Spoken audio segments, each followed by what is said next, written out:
मेरे प्रिय, सुबह तुम जैसे ही सोकर उठे मैं तुम्हारे बिस्तर के पास ही खड़ा था। मुझे लगा कि तुम मुझसे कुछ बात करोगे। तुम कल या पिछले हफ्ते हुई किसी बात या घटना के लिए मुझे धन्यवाद कहोगे, लेकिन तुम फटाफट चाय पीकर तैयार होने चले गए और मेरी तरफ देखा भी नहीं। फिर मैंने सोचा कि तुम नहा के मुझे याद करोगे, पर तुम इस उधेड़बुन में लग गए कि आज तुम्हें कौन से कपड़े पहनने हैं। फिर जब तुमने ऑफिस जाने के लिए ट्रेन पकड़ी तो मैं समझा कि इस खाली समय का उपयोग तुम मुझसे बातचीत करने में करोगे, पर तुमने थोड़ी देर पेपर पढ़ा और फिर खेलने लग गए अपने मोबाइल से, और मैं खड़ा का खड़ा ही रह गया।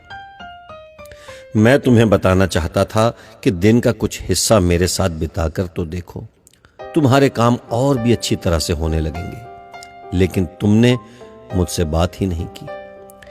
एक मौका ऐसा भी आया कि जब तुम बिल्कुल खाली थे और कुर्सी पर पूरे 15 मिनट यूं ही बैठे रहे, लेकिन तब भी तुम्हें मेरा ख्याल नहीं आया।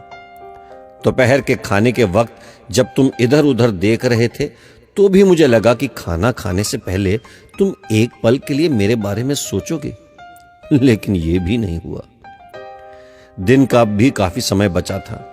मुझे लगा कि शायद इस बचे समय में हमारी कुछ बातचीत हो जाएगी, लेकिन घर पहुंचने के बाद तुम रोजमर्रा के कामों में व्यस्त हो गए, और जब वो काम निबट गए तो तुमने टीवी खोल लिया और घंटों तक टीवी देखते रहे। देर रात थक कर तुम बिस्तर पर सो गए।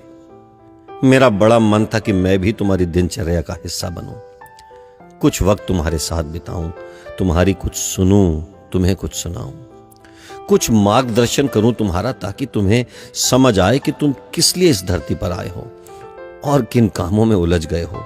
लेकिन तुम्हें समय ही नहीं मिला और मैं मन मार कर ही रह गया। मैं तुमसे बहुत प्यार करता हूं, हर रोज इस बात का इंतजार करता हूं कि तुम मेरा ध्यान करोगे और अपनी छोटी छोटी खुशियों के लिए मेरा शुक्रिया करोगे।